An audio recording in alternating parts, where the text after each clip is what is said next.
Welcome to the Girl Means Business podcast. I'm your host, Kendra Swalls, a former teacher turned entrepreneur, here to help you navigate the messiness of mom life and biz life. Each week, my guests and I will share our experiences, insights, and tips to help you move your business from survival mode to success mode. So grab your favorite drink and let's dive in, because this girl means business.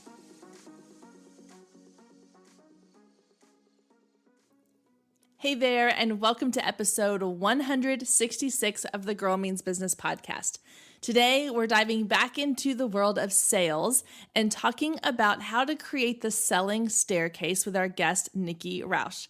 Nikki is the CEO of Sales Maven and has the unique ability to transform the misunderstood process of selling. With 25 years of selling experience, entrepreneurs and small business owners now hire Nikki to show them how to sell successfully and authentically. Nikki has written 3 books, all available on Amazon, and she has a podcast called Sales Maven, which you can find on your favorite podcast platform. So if you're someone who has been struggling with sales, or you feel like you know you need to sell more in your business, but you just don't want to be salesy, then this is the perfect episode for you. Nikki is a pro at really breaking down and simplifying the sales process. And honestly, it's just good kind of relational marketing, relationship marketing strategies.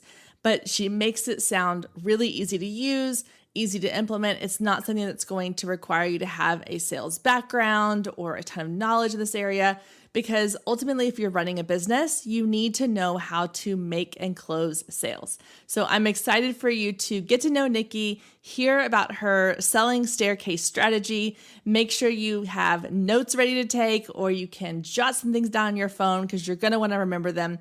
And don't forget to check out the show notes for all of her links that she has available for y'all today. So let's get started with our conversation today with Nikki Rausch. All right, guys, welcome Nikki to the Girl Means Business podcast. Hi, Nikki. Thank you so much for joining us today. How are you? I'm great. Thank you so much for having me. I'm excited to have this conversation with you. Me too. I mean, talking about sales is always exciting and fun. But before we jump into all of that, tell everybody a little bit about who you are, what you do, and kind of how you got into what you're doing now. So I am the CEO of my company, Sales Maven, and I now do training and coaching on the sales conversation, how to be more strategic in your sales conversation. So I work with clients in a variety of different ways. I do private one-on-one coaching with people. I have master classes that I teach, usually one a quarter, on a deep dive into a specific sales topic. And then I have a membership / group coaching program. So that's how I work with people. And how I got here is I have been in sales for 25 plus years. I sold primarily in the technology space. So at that time, I was one of those traveling road warriors, somebody who was taking 120 flights a year and, working a large territory covering at times half of the United States. And selling technology kind of, in all different spaces and closing big multi-million-dollar deals.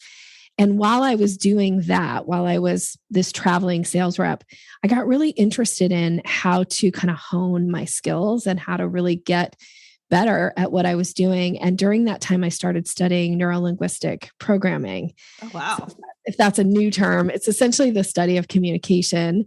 So the way we process information in our brains, that's the neuro piece.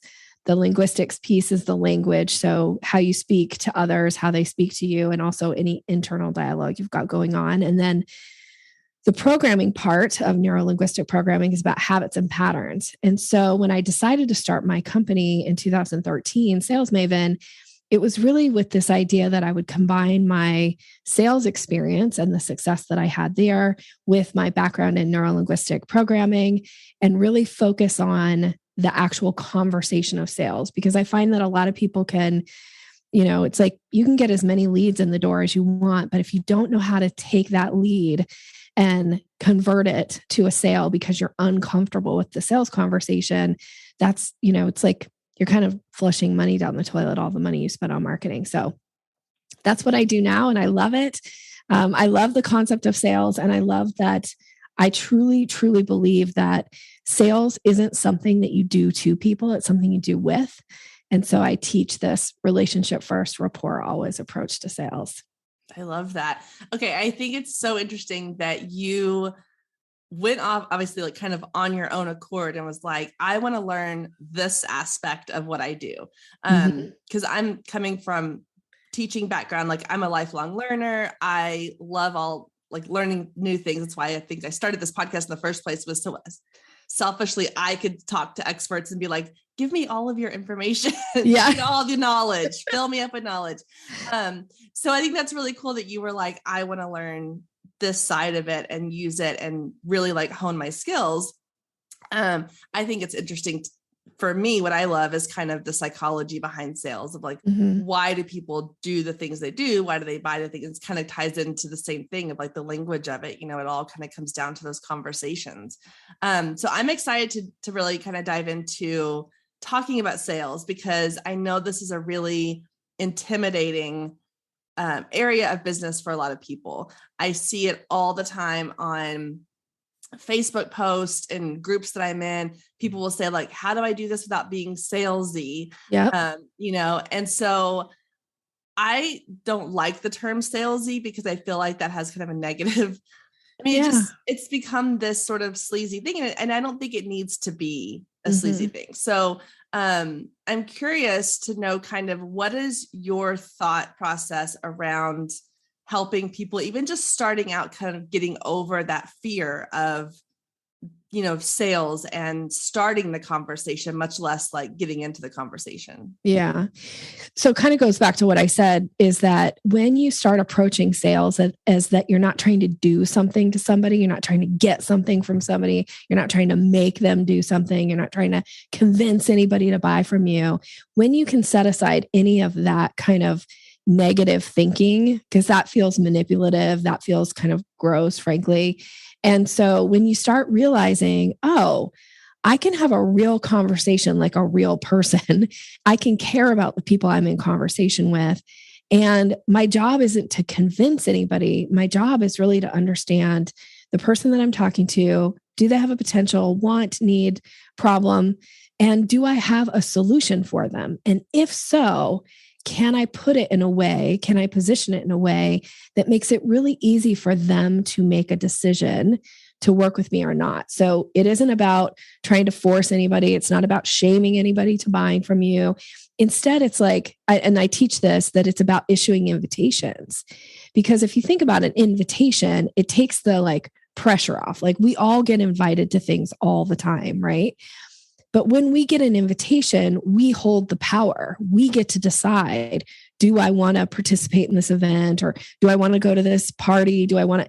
So when you start looking at your job as sales is to issue invitations, your job is to not decide for anybody. Your job is to make it easy to put a decision in front of them and allow for them to choose.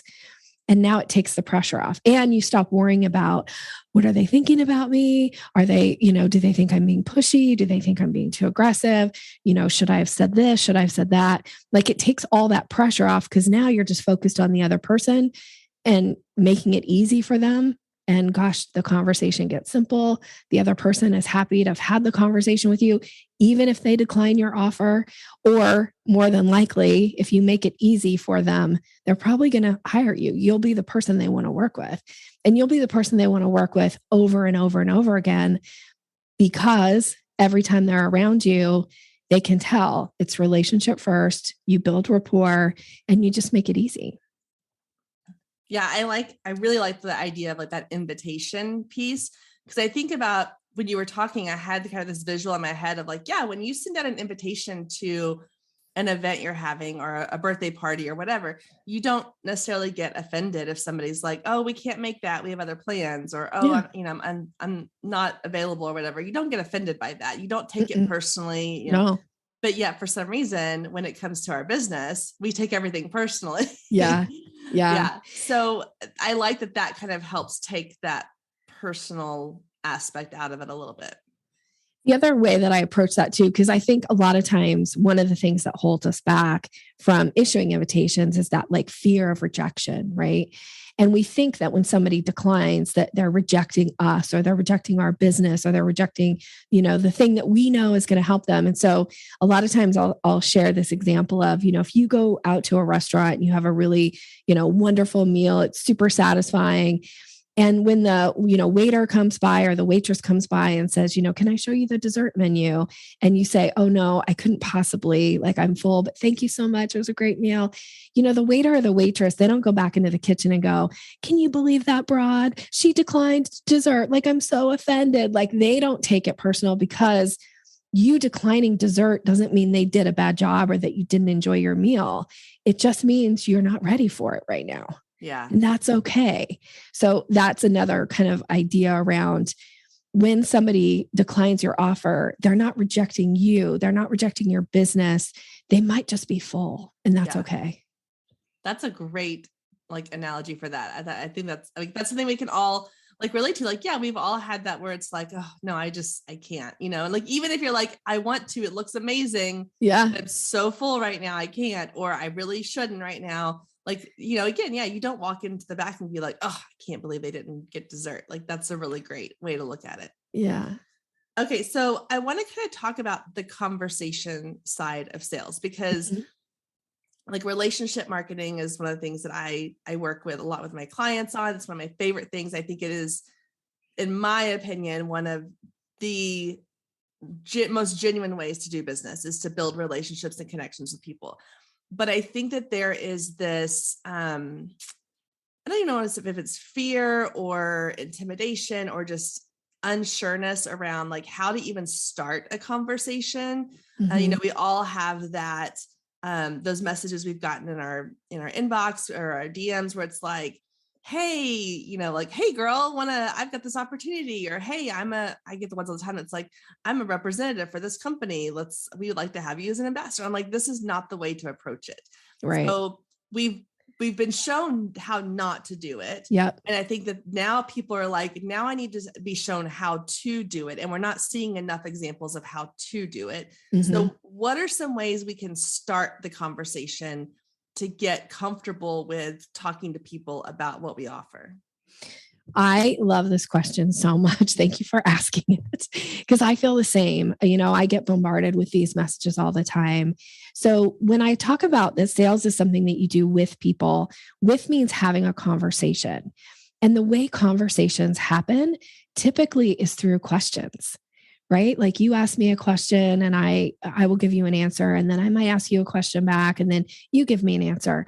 And one of the biggest mistakes that people are making in that kind of initial thing is they're coming at people and they're talking at them. And frankly, we're so sick of being talked at. We get talked at all over social media. We get talked at all through our emails, the news, everything. It's just constant. People are, it's this bombarding of talking at. Well, here's how you make it different. Instead of telling somebody, hey, I have this program, you should totally sign up for it. It's going to help you grow your business. If you want to be an influencer, you should be a part of our brand, blah, blah, blah. Well, no. How about if you ask a question? And it doesn't have to be again, it's not a bunch of questions. It's a question. If I reached out to you and said, hey, Kendra, have you ever considered being an ambassador for a brand? That actually might start a conversation with you. Yeah. You might take the time to actually respond to me. Now I get to follow back up based on your answer. So one of the kind of breakdowns in the sales conversation is that people try to skip steps. So I teach something called the selling staircase. There are 5 steps to it. And the idea is that you don't stand at the bottom of a staircase. Let's imagine that there's a staircase in front of you. It's got 5 steps. You don't stand at the bottom of it and go, I'm just going to hop up to step 5, right?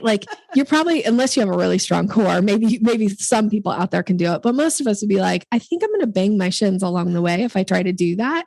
That feels uncomfortable. So you don't get to just show up in somebody's email. You don't get to just show up in somebody's DM or whatever with this, I went from step 1 to step 5. I skipped all these steps.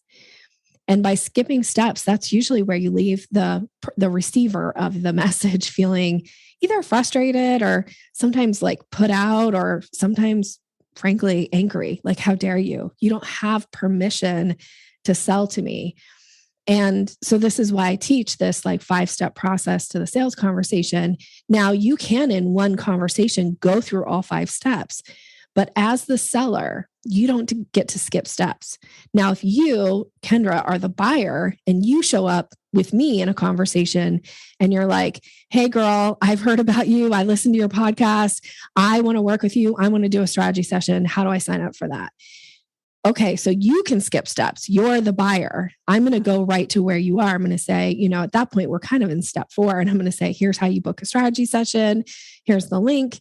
I'd love to do this with you, whatever that next step is. But I don't get to just show up in your inbox and say, hey, you should book me for a strategy session because I heard your podcast and you said this one thing and you really need help with this. You're going to be like, I'm offended now. How dare you, Nikki? Right? So we want to make it so comfortable that we have to kind of go through this process, and we want to make it super simple for the person so that when you get to the place where you're actually putting an offer in front of them, they're ready. They're ready to hear it. They're ready to receive it. And they've given you permission to put an offer in front of them. Yeah. I had this thought when you were saying that about how there was this one time that I received a message in my inbox, exactly like we were describing, where I posted like a reel or Instagram. It was probably a reel. And someone had sent me a message and was like, hey, if you're interested in like learning how to apply your makeup better, I've got this really great. I was like, I didn't even know my makeup looked bad. Don't. Oh my gosh. And like make me feel insecure and self-conscious. That's the thing. I wasn't even insecure and stuff. Like now, like I'm definitely not going to buy from you now. No, like that's not helping you. But if that person had come to me and been like, oh my gosh, I really loved your reel. You did a great job. Compliment me on something and then start a conversation. That's a little different. So let's kind of use that as an example. Like, let's say that, I come across somebody who I feel like might be a great client of mine, would be a good fit. Like, what could I say to them? I know you said they mentioned like the question kind of thing. Like, yeah. Like, how do you even go about doing that in a way that feels like feels natural, and not forced? Yeah. Yeah. So, okay. So I'm just going to kind of go through the first couple steps because this will make sense. So step 1 in the selling staircase is the introduction. And the idea behind the introduction is to make a powerful first impression. Hey, one of the great ways to make a powerful first impression, you just gave a great example, is give somebody an authentic compliment. Right? Because if somebody said, hey, I watched your reel, this particular thing that you said really, really resonated with me. And I was just so happy to hear it from you. You're going to already be like interested, right? Because they're saying something nice about you and it's specific. It's not like, hey girl, you look like you do a lot of good job at stuff. And then you're like, well, that's so vague and there's nothing in there. Like, anybody could say that to anybody and they'd be like, thanks. But if they actually complimented you on something specific, and then they could ask you a question that might create some curiosity. So for instance, they might say, would it be okay to ask you, like, what's the thing that you have found to be most impactful about your reels? And maybe I would follow up with a second question and say, and what's something that you wish that you wish you knew how to do better, or something like that, right? Mm-hmm. And then maybe if you came back at me and said, oh, well, I like this about doing reels. This has been really helpful. The thing that I struggle with is like preparing to do them. That's always a challenge, like making sure that I'm camera ready, right? Well, now that might open the door and I might say something back to you, which is step 2, which is create some curiosity. And I might say, if I was able to show you a way that in 5 minutes or less, you would always feel camera ready, would you be open to hearing more about that? Now you might go 5 minutes or less. Yes. Now, of course, only say something that's true. You don't want to create curiosity that makes then somebody go, that was a bait and switch, right? Like that didn't make sense. So only say something that's true. And then that kind of opens the conversation, because if you came back to me and said, yeah, I would be interested in hearing about that. Now you just gave me permission to move you to step 3, which is the discovery. And in there, I'm probably going to ask you some more questions. I'm going to find out a little bit more about you if you give me permission to, and frankly, I'm going to ask for it. So I might say, what do you think about us scheduling a time just to get on a quick call? Like, would you be open to that? 15 minutes. we could talk a little bit. I'd love to find out a little bit more about you and about your business. And, is that something you're open to? And if you say yes, then we get on the call. I'm going to pre-frame the call for at the very beginning. I'm going to say something like, the purpose of the call today is to learn more about you and see if I can be a resource to you in some way. Now, before we kind of get into any of the specifics, is it okay if I ask you a couple quick questions just to make sure this call is meaningful and productive for you? You're probably going to say yes to that, right? Yeah. So now I'm in the lead in that conversation. And now I can ask you some very specific questions because you've given me permission to do that. And then I'm going to ask you questions that lead to hiring me. So again, if I'm selling, I don't know if I'm selling makeup or I'm a stylist. I'm not sure who I am yet in this conversation with you, but I'm going to say I'm a stylist, for instance, right? Okay. And so I might ask you something about about how much time do you typically spend getting yourself camera ready? Do you ever lament over what colors are going to be the most flattering on screen? And do you ever think about your makeup? Like what really highlights your eyes? What brings out your, what's the right lip color? Like, is that ever important to you? So I'm going to ask you some leading questions, right? And you're probably hopefully, or not even hopefully, but you're probably going to say honest answers. You're going to give me some, you might say, oh no, I don't really worry about, I'm not somebody who really cares about makeup. Mm-hmm. Well, if that's the case, I'm probably going to bless and release you in that case, because you're probably not a right fit for what I do. But if you do say, oh, I sometimes struggle, I'm not sure, should I be wearing, black mascara, brown mascara? I don't know that much about makeup. So I feel like I'm really in the weeds right now. But based on your answer, and then I might say, again, I think I mentioned this in the DM, but I have a strategy that I teach clients on how to choose the right colors and also be able to apply their makeup in 5 minutes or less. Is that something you might be interested in knowing more about? You're probably going to say yes, because now I'm asking you permission again. So now I'm going to lay out it's a course. And in the course, here's what you get, or it's a private session with me. And this is what we do. We do this, we do this, we do this. And then I'm going to follow up. So I just moved from step 3 to step 4, which is proposal. And I'm going to follow up with step 5, which is close. And I'm going to say, does that sound like something you'd like to do together? And now you get to make the choice. Yes, I'd like to hire you, or no, or let me think about it, whatever you're going to say. But I've moved us through all 5 steps through that conversation. And the whole thing is, I never really sold until I get to step 4. I wasn't selling. I wasn't asking you a question and then selling you, and then asking you another question and then selling you. And this is, again, one of the big mistakes that people make in that discovery process. Discovery step 3 should be really clean. It should be question and answer. Now, of course, you have the opportunity to ask me questions too, but I'm not going to sell to you until I strategically move us to step 4, because otherwise I'm probably going to overwhelm you. And if you get overwhelmed, you're probably going to go into indecision mode and you're not going to be ready to hire me. Yeah. Okay. That just I have so many thoughts. Okay. That was really, really good. Okay. So I think you mentioned one thing where you were like, okay, if I were to come back and say no, I don't even really wear makeup, then you bless and release. So let's talk about that for a second. And then I want to get into a couple of other things if they do say they're interested. Mm-hmm. So I think it's really important for people to understand that even if somebody gets on a call with you or starts a conversation with you, they may not be a good fit. And as the business owner, you have the choice to say, I don't think this is a good fit, or this is not the right. So what does that look like? Because I think a lot of people assume that if they're going into, they're going to kind of dig their heels in and be like, I want to work with you. I want, especially if they are of the mindset of I'm just trying to make as much money as possible. I don't care if this is right for the client or not. So I want to take people away from that idea and more into this is a partnership we're coming into together where I'm going to help you and you need to be the right fit for me. So how do you go about even kind of saying, I don't know that this is a right fit for you as a client? Yeah. So in that particular case, let's say I ask you some of these leading questions that lead you to either hire me or help you self-identify that I'm not the right person for you. And I'm also identifying at the same time, you're not the right person for me. So I might say, based on what you've shared so far, I get a sense that maybe what I was thinking might be a good fit for you isn't.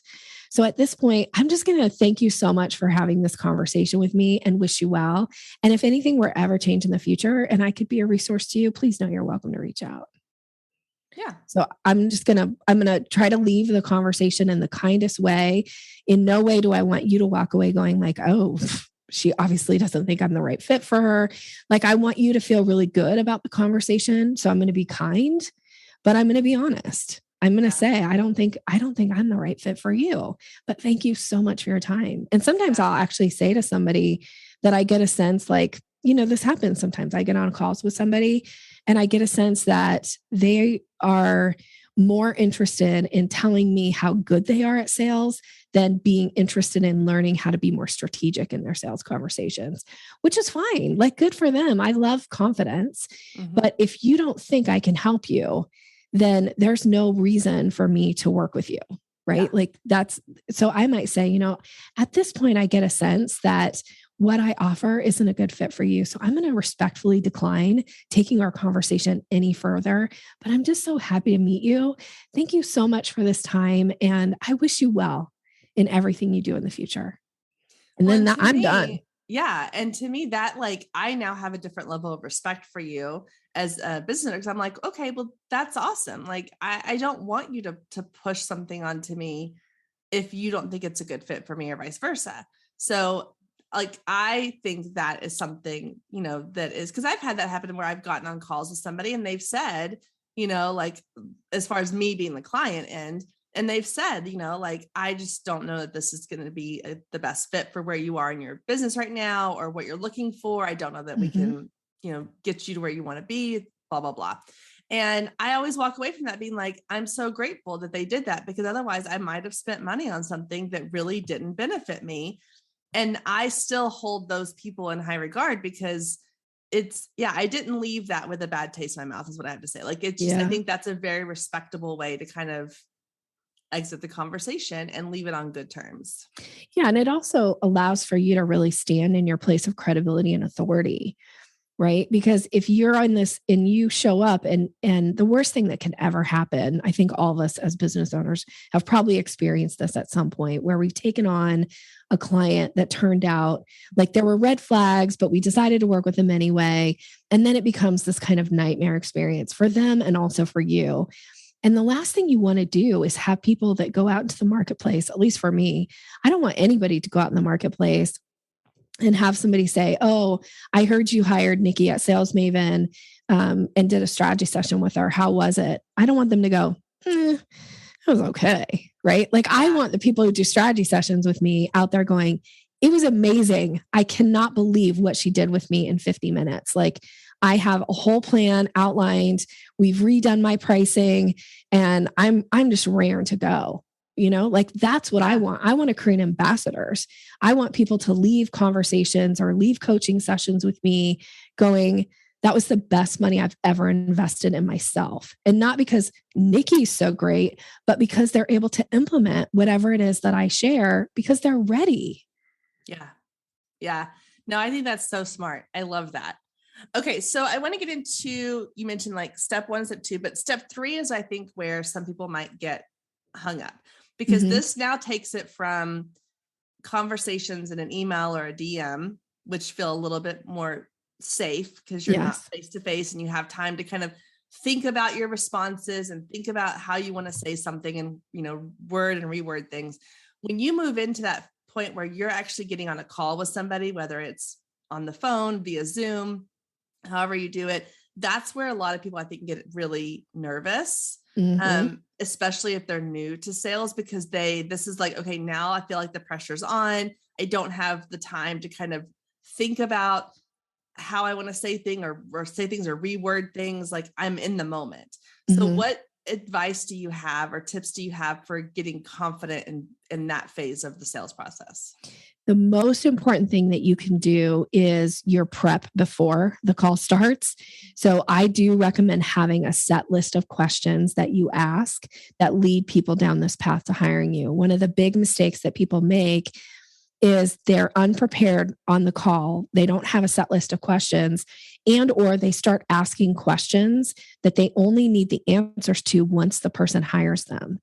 And that gets you in the weeds, like big time gets you in the weeds, because once you start asking questions that you really only need the answers to once somebody hires you, depending on what you're offering, if you're a coach or offering any kind of advice or expertise, when you do that, then you start coaching during that call. And that really is detrimental to the process. Because if you coach during that call, a lot of times what will happen is, like, all the resources that you have available. And I often give this analogy of, like, imagine that every resource that you can bring to a client is like behind you, and behind you, all these resources sit. And it's like a big, beautiful beach. It's like the best sand you can ever have. And here's all these beautiful resources, everything Kendra knows, everything she can bring to a conversation.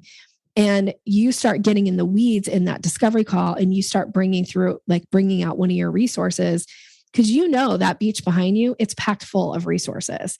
But that client, they don't know about the beach. They don't know what you know. So they think that resource that you just gave them, which to you might just be one grain of sand, they think that is the beach. And now they don't need to hire you or you've overwhelmed them with something. So having a set list of questions ready to ask will keep you out of coaching during those discovery calls. Because if you're trying to prove to the person on the call how much you know and how much you can help them, you get into this mode of like, I'm going to give you free advice. And if you start giving free advice, they won't value whatever it is that you have to offer them. So having a set list of questions. And if you don't know what those questions should be, then work with somebody who can help you figure out what your questions are. I mean, this is something I do with clients all the time, is we rework their questions. We phrase them in a way that leads that path down to hiring and or self-identifying for the person on the call. Like, oh, Nikki's not the right fit for me because she's not asking me questions about the things that I'm struggling with. Because I don't ask questions about, like, how's your marketing? Because I don't teach marketing, right? Yeah. But I might ask them once they hire me, what are you doing for marketing? Like, that might be a discussion that we might have. So make sure you have a set list of questions. And then the other thing is you have to pre-frame the start of your call. So a pre-frame, I think I gave an example of it at the beginning, but here it is just one more time, as I might say, the purpose of our call today is to find out a little bit more about you and see if there's an opportunity where I can be a resource to you. We're scheduled to chat for about 15 minutes. Does that still work? So I'm going to check in and make sure that still works for you. And then I'm going to say, now, to make the call meaningful and productive for you, is it okay if I start with a couple quick questions? Because that's me now. If they say yes, then I get to lead, because now I'm going to ask questions. Because the person who's asking questions in the conversation holds the power, which you want to be careful with that. You got to balance it. You have to give the client opportunity or the prospect opportunity to ask questions too. So there's a balance of power. You don't want them to feel like, I feel like I'm on the witness stand answering all these questions and I feel overwhelmed. And you have to ask permission to ask questions, because if you don't, and you just jump into the questions, oftentimes people will start to feel a little defensive or uncomfortable. So by pre-framing, you create safety in the conversation, because now they know what's going to happen. They're ready. So you've got to pre-frame that call. Well, I think that helps too, because I know I've been in situations where I will get on a call with a company that I'm, needing information from, or have trying to decide if that's a good fit. Mm-hmm. And they start off with, well, what questions do you have for me? And I'm kind of like, well, I don't even know what to ask yet, because I don't know anything about what this is. Like I need a little bit of, like you said, like a framework, like some context here. So I think if you start with, as the person kind of in charge here, like saying, like, I'm going to kind of guide this, but you're going to have time to ask me questions. I think that's really helpful too, because otherwise it's just, if you open up and you're like, ask me whatever you want to ask me, and they're like, I don't know. And then you could totally, like you said, end up down a path you don't even want to go down, because you're no longer guiding the conversation. Or that's a great example that you just gave. Or the other thing that will happen is you might say, well, what would you like to talk about today? And the person says, well, I want to, I need help with marketing. But when I was 5, this thing, and then you're like, oh my gosh, I'm into story now. And story, as interesting as it is, I love story so much. I teach storytelling for business. But when the prospect is in this place of wanting to tell you a bunch of story is a time suck. Like it will eat up all the time that you have scheduled for that call and the time that they have scheduled for the call. Then you have 5 minutes at the end and now you're trying to rush through, ask some questions, and then maybe move to the proposal part and you've run out of time. What are you going to do now? Do you have to schedule a new call or do they go, oh, well, I don't think Nikki can help me because she never really talked about how to work with her. Well, that was my mistake because I let you get us into the weeds because now you're in this story mode. Yeah. That's a good point. So that leads me to kind of my wrap-up question here, because I know I want to respect your time, and I know that we could go really deep into this, and we could be here forever. But so you kind of touched on a few of these, but what are some of the mistakes that you see people making kind of in general when it comes to sales? Mm-hmm. And maybe like getting into the whole idea of the sales process the correct way? What are some mistakes you see? Well, not asking permission before you start selling to somebody, or have some implied permission, right? And you just go out and you're, like, I'm not a fan of shotgun approach to sales. Like, oh, I'm going to send, 100 DMs out to just random people and see what sticks. Like, I think that's a huge waste of time. I think you need to be more strategic in your approach, and I think you'll have better results. And because you have better results, it won't get into your mindset and make you think nobody wants to buy from me. I think the other thing is that a lot of times people forget to actually issue the invitation for somebody to hire them. And they do this thing where they're like, well, here's how we could work together. I'll send you some information and then you let me know. No, there should never be a like, you let me know, unless you don't want to earn that person's business, because you have to keep the ball rolling. That means you have to schedule your next time to meet or to have a further conversation if they haven't made a decision yet. So none of this like, let me know. And then, I mean, I can go on and on about this, but I'll give you one more, is when somebody asks you your pricing, one of the biggest mistakes that people make is they say, it depends. Now you might be thinking like, but Nikki, it does depend. I know. But when somebody asks you a really direct question like that, if you don't give a direct answer back, oftentimes it will break some rapport and it can diminish your credibility. So when somebody asks you about pricing, you give a range if it truly does depend. So, if somebody says like, Nikki, what does it cost to do a strategy session with you? I have a very specific answer for that. But if they say, what does it cost to work with you? I might say, well, it can range anywhere from $147 a month up to a $10,000 package. Would it be okay if I ask you a couple quick questions and see what would be the right fit for you? So give an answer, but follow up with an invitation to like find out more about them. Yeah. Mm-hmm. So I can keep going, but you tell me.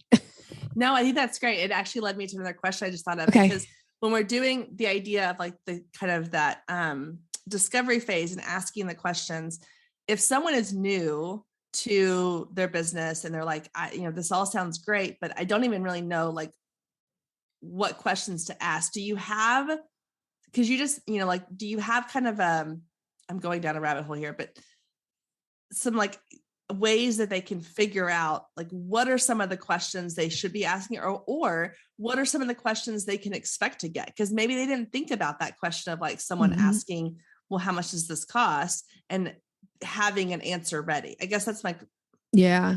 Does that make, I kind of rambled there, but like it was in my head, it was all jumbled. Well, we'll see if I have a response. So you tell me if I'm hitting the mark, and if not, please like ask me a more like specific question that will help. But, so one is, if you're not quite sure yet, what are the questions? Think about, what do you most want to do with the clients that you work with? And how can you form a question around that? So for instance, one of the things that I teach probably more than anything is how to create curiosity. So guess what question I ask in my discovery calls? Do you know how to create curiosity when you're talking about your business? Because 9 out of 10 people go, no. Well, that's something I can actually help people with. That's something I can teach people how to do really simply. So that's a question that I'm going to ask. So don't ask questions like I never ask people about like, how big's your email list? I'm going to ask that once we start working together, but that's not relevant to me earning their business. Right. So What do you most want to do with your clients, and how can you form a question around that? And then you should think about what are the potential questions that people can ask me. Now, without going down a rabbit hole, because this is one of the other kind of mistakes that I see is somebody gets like a call scheduled with a prospective client and they start doing like, oh my gosh, I could sell them this thing and I could do this other thing for them. And I see they have this, they're best friends with so-and-so, and I could work with that person too. And they do all this prep, and then they get on the call and they like word vomit all over the person. And they're like, I just wanted to know what your free offer was. And then you've wasted hours like prepping. So think about, you actually, yes, you want to prep, but if you're spending more than half an hour prepping for a prospective client call, you're probably making a mistake. You're doing too much research and you're making too many assumptions. You don't have the answers to those. So stop making assumptions about what they want to know. Let them ask you. And if you don't have an answer in that moment, say, that's a really good question. I'd like to take some time to think about it. Can I get back to you on that? Yeah. Yeah. Cause I think that that's one of the things that like people get flustered about. Mm-hmm. They get into these calls, especially when they're new to doing them. And a client or a potential client will ask a question that they don't have the answer to. And they immediately like kind of go into panic mode. And then they feel like that they've ruined the whole thing. I've seen people come to me and say like, oh, well, there's no way this client's going to work with me because during the call, they asked this question. I totally messed it up. And so I didn't know like how much you can actually prep for that because you don't know what questions they're going to ask. But I assume eventually once you've done enough of these, you get the same kind of questions. Yeah, you will. Yeah, you want to continue to hone and refine as you get more comfortable. And frankly, if there's a part of you that's like, oh, dang it, I totally messed that all up. Here's an assignment that I give to my clients all the time as I say, okay, here's what I want you to do. At the end of those calls, I want you to come up with 3 things that you're really happy with about your performance. It could be a question that you asked, or it could be the way they asked you a question, the way you handled it. I want you to come up with 3 things you're really happy with. That's the first part of the assignment. And then I want you to come up with one thing, only one, that you'll do differently next time. So I'm not saying one thing you did wrong. No, it's one thing you'll do differently next time because you're preparing for the next call. Mm-hmm. That's it. Yeah. That's a great way to look at it. Yeah. I love it. And just as a peace of mind for people, this is a job interview I had one time, but I literally was in a job interview for like my dream teaching job. They asked me a question about something on my resume that I don't remember even putting on my resume, had no clue how to answer the question. Walked out of there thinking I had done a terrible job, still got hired. So just know that even if you get flustered during a sales call and you feel like you've blown it, you never know. They might actually, have thought that was really endearing. So yeah, most people will give you grace, like we all know, like sometimes people get flustered, and just do something to get yourself back on track as much as you can. Yeah. Like I remember having a job interview one time and I was really sick. I had a terrible, terrible head cold. I was so congested and so like flustered. They kept asking me questions on a scale of 1 to 10. What would you say your level of competency is about blah, blah, blah. And I kept saying 1 instead of 10 because I kept mixing it up. I did not get that job, I will say. Oh my gosh, that sounds like something I would do. That's hilarious. Well, Nikki, this has been awesome. This conversation's been so helpful. I've got tons of notes. I know anybody listening is probably jotting down notes as fast as they can too. So tell everybody where they can get more information from you. I know you have a resource for people to download. And if anybody wants to get in touch with you or learn more about how they can work with you, what can they do? Well, I'm going to wrap all that answer around a gift for your audience. So I have an ebook called Closing the Sale, and it kind of talks through those last 3 steps and gives some language suggestions and some ideas around how to boost your confidence in when you're closing. So you can get that by going to my website and using this specific link. It's yoursalesmaven, maven.com/GMB. Okay.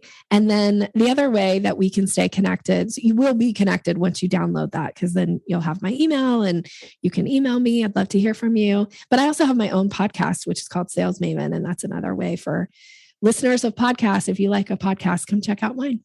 Yeah, that's awesome. And I will have all those links down in the show notes so people can easily grab those and go check it all out. So Nikki, thank you so much for being here, for sharing your expertise, for just being so willing to give us all of your insights. I really appreciate it. Thanks for having me. Awesome. Well, have a great day and we'll chat again soon.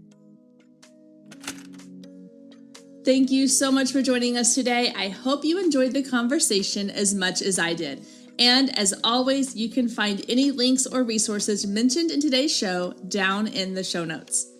And if we're not friends outside the podcast yet, then what are you waiting for? Come find me on Instagram at Girl Means Business and send me a DM letting me know what you thought of today's episode or any of the past episodes you've listened to.